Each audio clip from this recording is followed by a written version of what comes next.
Selamat pagi semua, ku nantikan dirimu di... Assalamualaikum warahmatullahi wabarakatuh. Yang terhormat Dewan Penguji PPG dalam jabatan Angkatan 3 tahun 2023. Perkenalkan, nama saya Baria Yulinar SPD. Saya adalah guru dari SMA Muhammadiyah Prabu Muli, sekaligus sebagai mahasiswa PPG dalam jabatan Angkatan 3 tahun 2023, program studi Pendidikan Biologi di LPTK Universitas Muhammadiyah Palembang. Pada hari ini, Senin 4 Maret 2024, saya akan melaksanakan praktik uji kinerja yang bertempat di SMK Kesehatan Pelita Insani Prabu Muli. Berikut adalah video uji kinerja saya. Selamat menyaksikan. Assalamualaikum warahmatullahi wabarakatuh. Waalaikumsalam warahmatullahi wabarakatuh. Apa kabarnya anak-anak? Alhamdulillah, luar biasa. Allahu Akbar. Apakah kalian sudah siap belajar? Siap. Baiklah, sebelum kita memulai pelajaran pada hari ini, ada baiknya kita berdoa. Silakan ketua kelas memimpin doanya. Marilah teman-teman, sebelum memulai kegiatan belajar pada pagi hari ini, alangkah baiknya kita berdoa terlebih dahulu. Berdoa mulai. Bismillahirrahmanirrahim.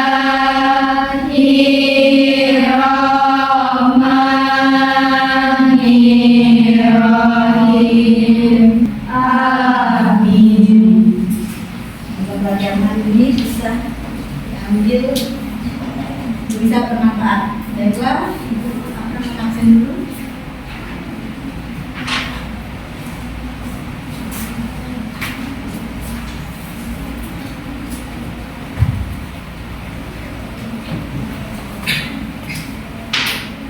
Adelia, Adelia, Agistri, Alfa Samira, Anggun Putri, Angelia, Arlevi,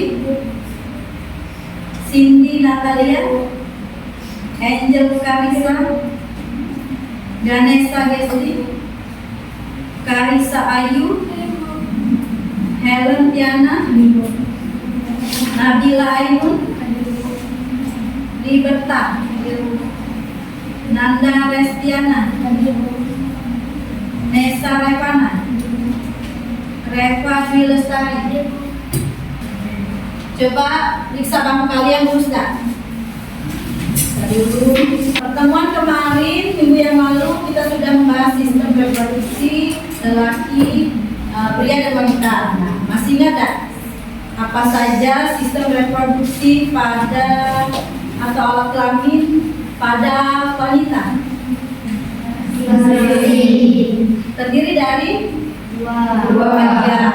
Ada eksternal dan internal. Kalau eksternal, Bagian minora, bagian minora, clitoris, vagina, anus. Itu pada eksternal. Kalau di dalam atau internalnya, vagina, rahim, tubuh, ovarium. itu jadi alat kelamin pada perempuan. Bagaimana kan perempuan itu menghasilkan sel telur ya di ovariumnya. Bagaimana jika sel telur itu tidak dibuahi? Apa yang akan terjadi? Menstruasi. Jadi menstruasi. Kebalikannya kalau dibuahi, itu akan terjadi kehamilan. Nah, untuk itu kalian harus menjaga, apalagi kalian perempuan harus menjaga alat-alat reproduksi kalian. Ibu akan menyampaikan tujuan pembelajaran pada hari ini. Hari ini kita belajar sistem reproduksi pada materi gangguan pada sistem reproduksi. Kompetensi dasarnya menganalisis hubungan struktur jaringan penyusun organ reproduksi dengan fungsinya dalam sistem reproduksi manusia, lalu menyajikan hasil analisis tentang dampak pergaulan bebas, penyakit dan kelainan pada struktur dan fungsi organ yang menyebabkan gangguan sistem reproduksi manusia serta teknologi sistem reproduksi. Tujuan pembelajarannya adalah mengamati video. Peserta didik dapat menganalisis kelainan dan penyakit sistem reproduksi pada manusia serta teknologi sistem reproduksi dengan benar. Kedua, setelah melakukan diskusi, peserta didik dapat menyajikan hasil analisis kelainan dan gangguan sistem reproduksi pada manusia dengan benar. Lalu, setelah melakukan diskusi, peserta didik dapat mengemukakan contoh teknologi dalam sistem reproduksi dengan benar. Itulah tujuan pembelajaran yang akan kita capai pada hari ini.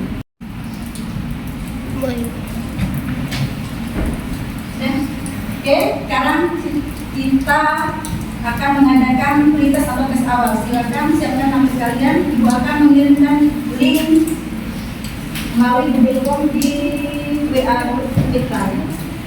Ibu akan menayangkan video. Coba kalian amati video yang ditayangkan.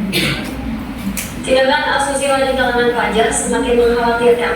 Tingginya praktik seks bebas di kalangan pelajar disebabkan mudahnya akses melihat pornografi. Di hasil penelusuran, pemerintah saat menemukan hingga saat ini akses pornografi dengan mudah diakses di ruang internet.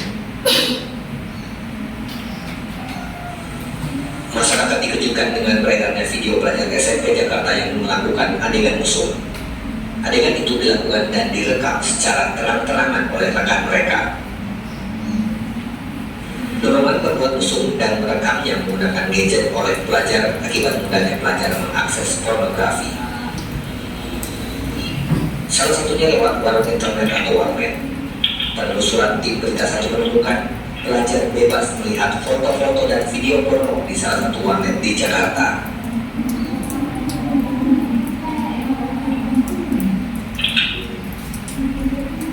Ketua Komnas Perlindungan Anak Aris Merdeka Sirait mengatakan faktor utama penyebab maraknya praktik asusila di kalangan pelajar adalah akses teknologi.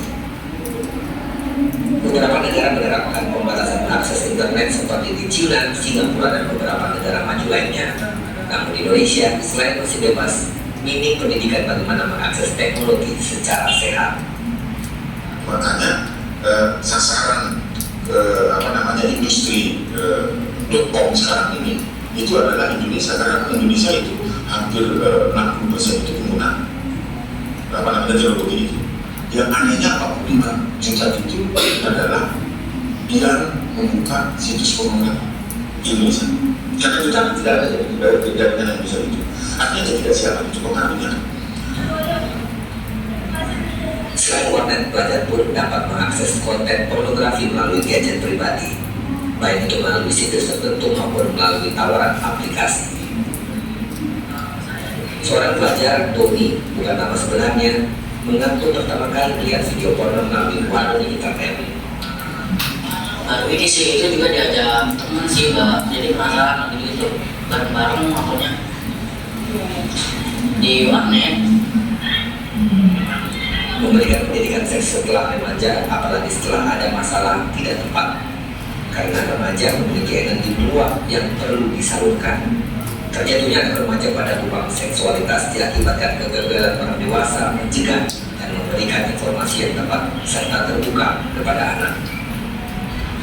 Anggia Kusumawardaya, Darmawan, Berita 1, Jakarta.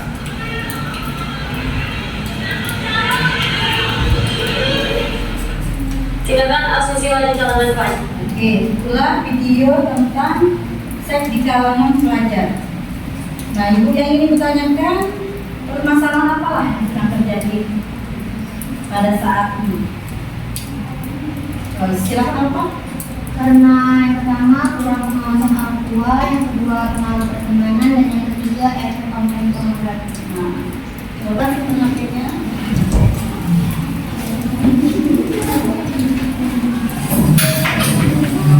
Kelompok yang sudah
akan membagikan LKPD untuk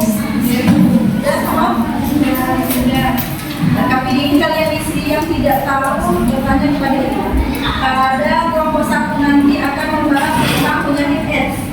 Kalian bisa melihat link yang sudah disematkan. Kelompok 2 tentang penyakit gonore, kelompok 3 keputihan, dan keempat antiseptik. Kelompok 1 mana?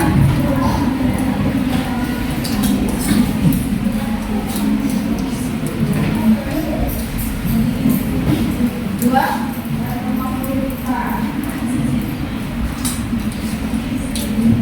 Kelompok 3 sini. Kelompok silakan di belakang. Silakan diisi.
Hasil diskusinya, silakan kalian silakan.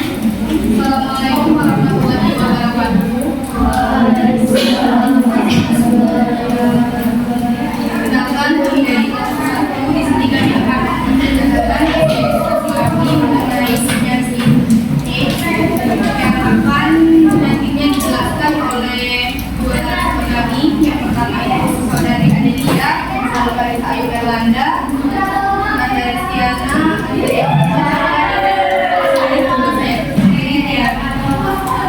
selanjutnya saya akan menyampaikan materi yang disampaikan oleh saudari Adelia. Pengertian dari penyakit AIDS adalah kumpulan dari beberapa gangguan kesehatan yang disebabkan oleh sangat lemahnya sistem kekebalan tubuh. Penyakit AIDS atau sindrom adalah penyakit yang disebabkan oleh virus kuman virus. Yang kedua, cara penyebarannya. Yaitu ada 3. Yang pertama, melalui darah atau jarum yang tidak steril atau darah yang tidak steril. Yang kedua, melalui hubungan seks vaginal atau oral tanpa alat pemanas. Yang ketiga, dari ibu ke bayi dalam proses mengandung persalinan dan menyusui. Yang ketiga, pengobatannya.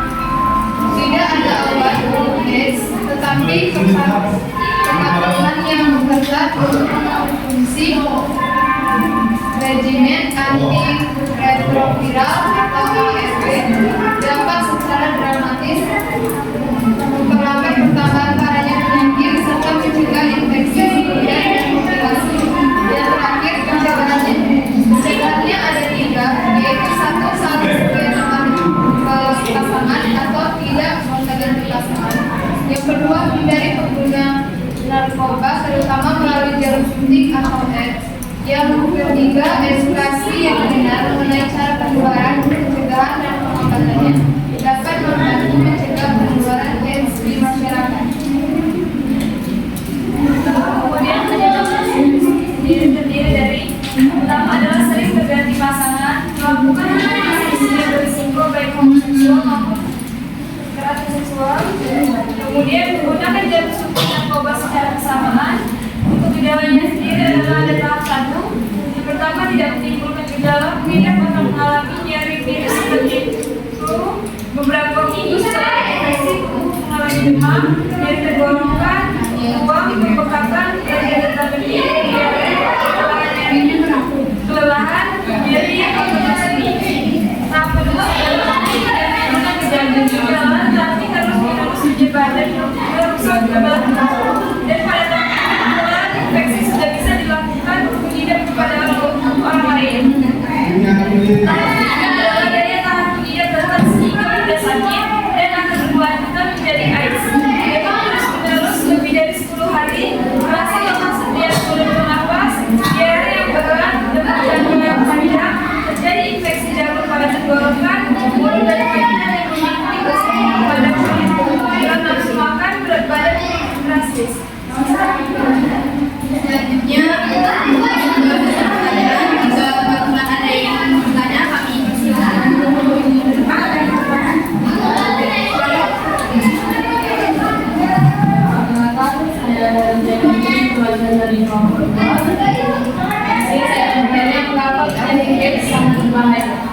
Terima kasih. Jika ada yang masih ingin bertanya, kami persilakan. Jika sudah selesai, kami meminta waktu sebentar untuk mencari solusinya.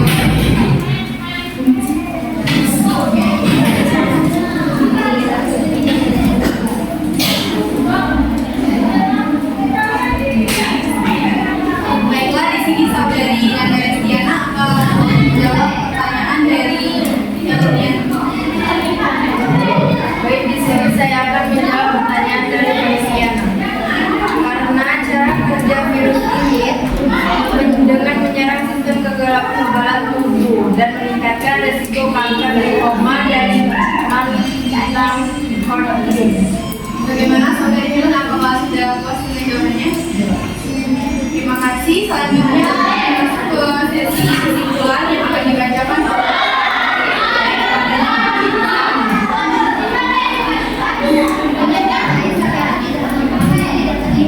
Meski demikian, kerusakan yang ditimbulkan HIV atau AIDS karena sifatnya yang sangat mematikan sehingga menimbulkan rasa malu, pengucilan dari masyarakat yang kemudian akan mengiringkan pada bentuk-bentuk pembungkaman, penolakan stigma dan pada hampir semua sendi kehidupan. Hampir semua orang yang diduga terinfeksi penyakit AIDS tidak memiliki akses terhadap tes HIV. Inilah yang membuat hasil penyembuhannya menjadi sangat rumit. Baiklah, saya kembalikan ke Baiklah teman-teman, itu tadi presentasi dari kelompok kami. Terima kasih sudah menyimak. Kami akhiri. Wassalamualaikum warahmatullahi wabarakatuh.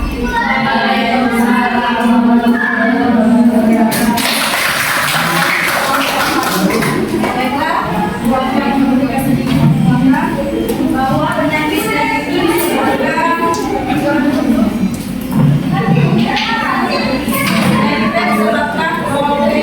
virus yang menangkap jadi sistem kekebalan tubuh kita jadi penyakit untuk mencegahnya. Nanti kawan-kawan sudah menyebutkan bahwa tidak boleh berganti pasangan, apalagi sudah menikah terus tidak melakukan seks bebas. Penyebarannya melalui yang penting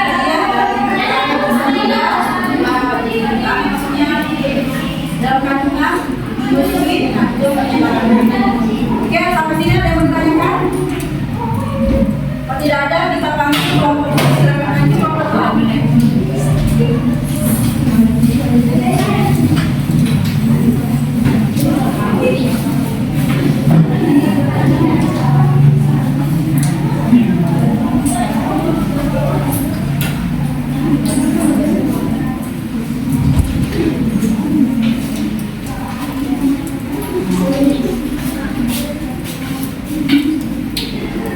Assalamualaikum warahmatullahi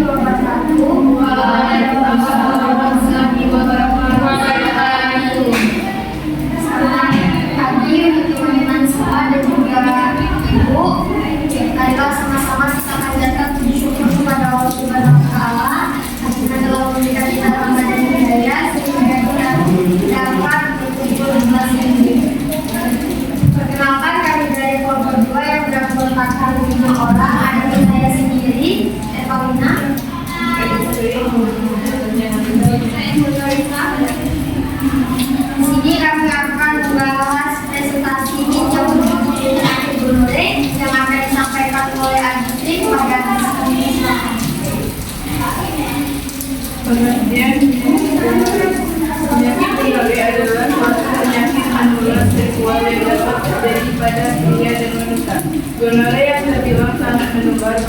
gonococus dibilang sangat berbahaya karena dapat menyerang bagian laki-laki, saluran kencing, dan sperma.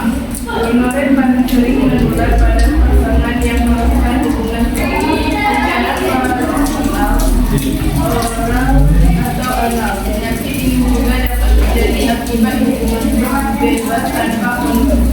Gejala pada pria berupa keluarnya nanah dari penis dan sakit saat buang air kecil. Sedangkan pada wanita, gonorrea bisa menimbulkan kebutuhan yang terus-menerus dan sebarkan di luar masa menstruasi. Selanjutnya apa yang kita infeksi bakteri Herpes gonorrhea yang menular dari orang ke orang melalui kontak seksual. Kemudian bakteri berkembang di area yang hangat dan lembab. Salah satu sel tubuh seperti alat kelamin, mulut, tenggorokan, mata, dan rektum. Pencegahannya yaitu adalah pantangan hubungan seksual, namun bagi orang dewasa yang sudah aktif secara seksual, cara yang paling baik untuk mencegah gonorrea adalah mempraktekkan hubungan monogami dengan satu pasangan saja, alias tidak bergonta-ganti. Baiklah teman-teman, itu saja materi yang akan disampaikan di sini kepada kelompok yang ingin bertanya, saya persilakan. Baiklah, kepada saudari Azalia saya persilakan.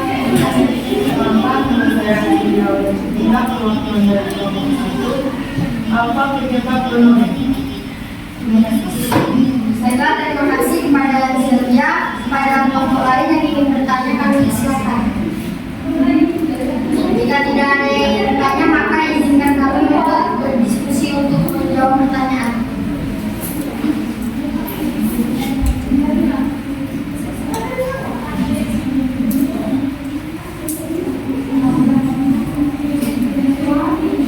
Baiklah, kami di sini akan menjawab pertanyaan dari Azalia yang akan dijawab oleh Angel Farisa. Kepada Angel, saya persilakan. Baiklah, saya akan menjawab pertanyaan dari Azalia. Penyebab infeksi gonorrea adalah infeksi bakteri Neisseria gonorrhoeae yang menular dari orang ke orang melalui kontak seksual. Baiklah, kepada saudari Azalia, apakah sudah jelas? Selanjutnya di sini kami akan membacakan kesimpulan yang akan dibacakan oleh Alfred. Ada Alfred, saya persilakan. Jadi kesimpulan dari penyakit gonorrea adalah penyakit ini bisa menyerang melalui aliran ke bagian tubuh lainnya. Nama dan sehingga penyakit ini juga yang akan di salah satu suatu seperti alat kelamin, perut, tenggorokan, mata, dan seksual. Ada pencegahannya adalah yang menggunakan kondom saat melakukan hubungan seksual. Yang kedua, menggunakan hubungan seksual dengan pasangan. Yang ketiga, menghindari hubungan seksual dengan berbagai pasangan. Baiklah teman-teman, hanya itu saja materi pagi ini. Apabila ada kesalahan saya mohon maaf. Kepada saya mohon maaf. Saya akhiri. Wassalamualaikum warahmatullahi wabarakatuh.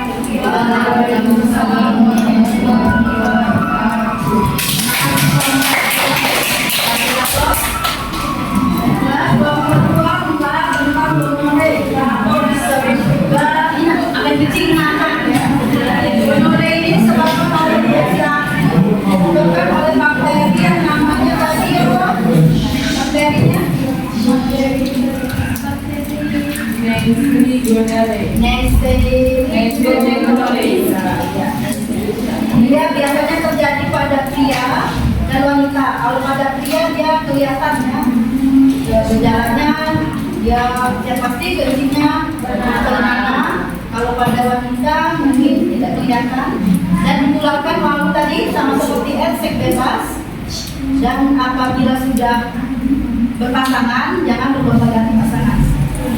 Dan untuk menjaga kebersihan, menjaga kesehatan. Ada lagi yang mau ditanyakan? Baiklah, kita panggil kelompok yang ketiga. Silakan maju kelompok ketiga.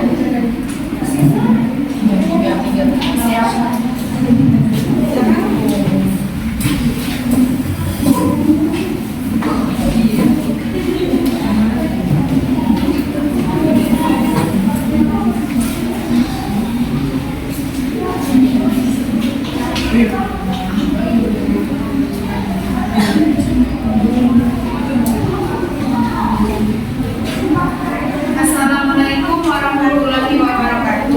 Waalaikumsalam warahmatullahi wabarakatuh.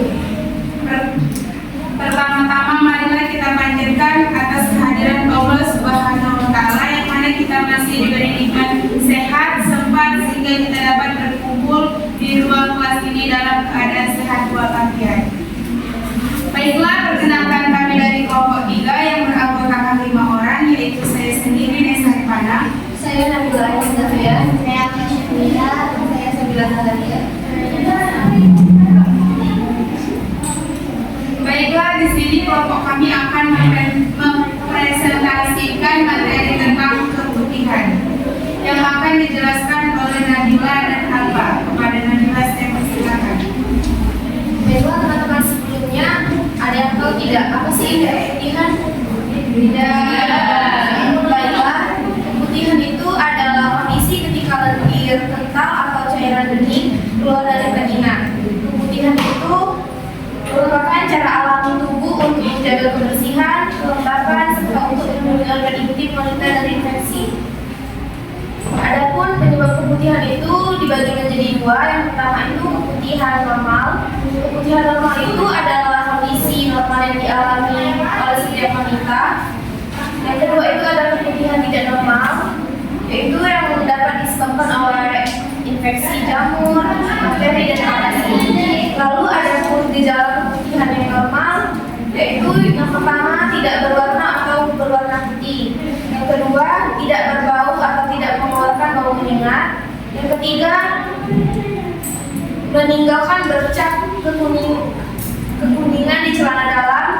4. Memiliki tekstur cairan yang dapat berubah tergantung siklus menstruasi.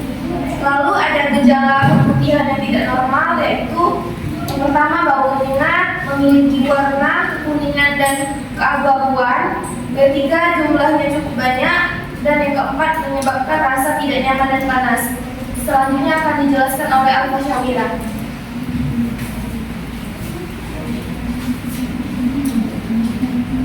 Di sini saya akan menjelaskan cara-cara mencegah keputihan. Yang pertama, kita akan menjaga kebersihan vagina. Yang kedua, menggunakan pakaian yang nyaman. Dan yang ketiga, melakukan aktivitas seksual yang aman dan sehat. Yang keempat, lakukan gaya hidup yang bersih dan sehat. Selanjutnya ada pengobatan untuk keputihan. Yang pertama ada antibiotik seperti clindamycin untuk menghilangkan bakteri atau penyebab keputihan. Yang kedua ada jamur seperti fluconazole, clotimazole, dan iconazole untuk mengatasi infeksi jamur yang menyebabkan keputihan. Dan yang ketiga ada metronidazole atau tinidazole untuk mengatasi keputihan yang disebabkan oleh parasit penyebab keputihan trichomoniasis. Selanjutnya saya kembalikan kepada moderator. Baiklah, terima kasih kepada penyanyi materi yang telah menyampaikan materinya. Baiklah, selanjutnya di sini kami akan membuka sesi tanya jawab kepada kelompok yang lain. Apakah ada yang ingin bertanya? Apakah ada kelompok lain yang ingin bertanya? Baiklah, kepada Angel Karisa saya persilakan. Perkenalkan, saya Angel Karisa, perwakilan dari kelompok 2. Ini ditanya, keputihan disebabkan oleh apa? Baiklah, terima kasih kepada Angel. Apakah ada lagi yang ingin bertanya? Jika tidak ada, berikan kami waktu sebentar untuk mendiskusikan jawaban yang diberikan Angel tadi. Baiklah, kepada Sabila ingin menjawab pertanyaan dari Angel Karisa. Baiklah, saya akan menjawab pertanyaan dari Angel Karisa, yaitu apa penyebab dari keputihan? Keputihan disebabkan oleh bakteri Vagiosis, yaitu jumlah cairan keputihannya sangat banyak, berwarna putih, keabuan, dan berbau amis. Baiklah, terima kasih. Apakah saudari Angel jawabannya sudah jelas? Mungkin itu saja penyajian dari materi kami. Selanjutnya membaca kesimpulan yang akan disimpulkan oleh saudari Vanessa. Baiklah, di sini saya akan membacakan kesimpulan. Jadi, keputihan adalah kondisi ketika lendir, kental, atau cairan bening keluar dari vagina. Keputihan disebabkan oleh bakteri vaginosis, yaitu jumlah cairan keputihan yang sangat banyak, berwarna putih keabuan dan berbau amis. Cara mengatasi keputihan: yang pertama, menjaga kebersihan organ kewanitaan. Yang kedua, hindari mengenakan celana atau rok yang ketat. Yang ketiga, ganti celana dalam secara rutin. Oleh karena itu, jagalah kebersihan area genitalia agar terhindar dari keputihan yang berlebih. Selanjutnya saya serahkan kepada moderator. Baiklah, terima kasih kepada Vanessa yang sudah menjelaskan kesimpulan materi kami hari ini. Mungkin itu saja yang dapat kami sajikan materi pada hari ini. Selanjutnya, jika ada kata salah, saya mohon maaf. Kepada Allah saya mohon ampun. Saya akhiri. Wassalamualaikum warahmatullahi wabarakatuh.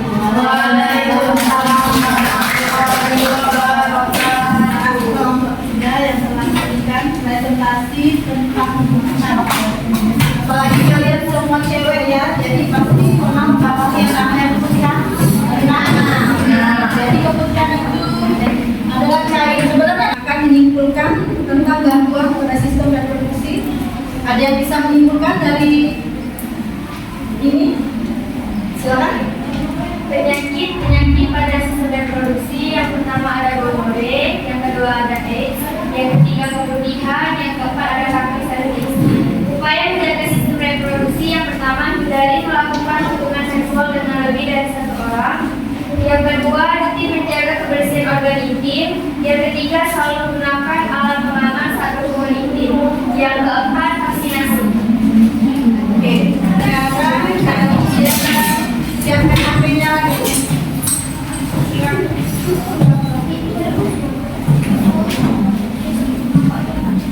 Artinya akan bagikan lebih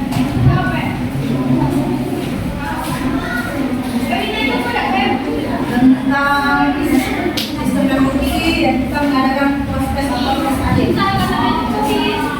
Apakah kalian merasa senang dengan kegiatan pembelajaran hari ini? Senang. Apakah hal menarik yang dapat kalian ambil dalam pembelajaran ini? Silakan menanyakan. Hal menarik apa yang kalian dapatkan?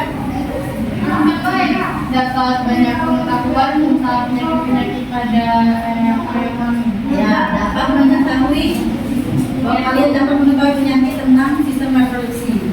Apa kalian memahami materi yang disampaikan? Insyaallah. Untuk pelajaran selanjutnya kita akan mempelajari tentang imunitas minggu depannya. Untuk itu, sebelum menutup pelajaran hari ini, ada baiknya kita berdoa. Silakan ke kelas.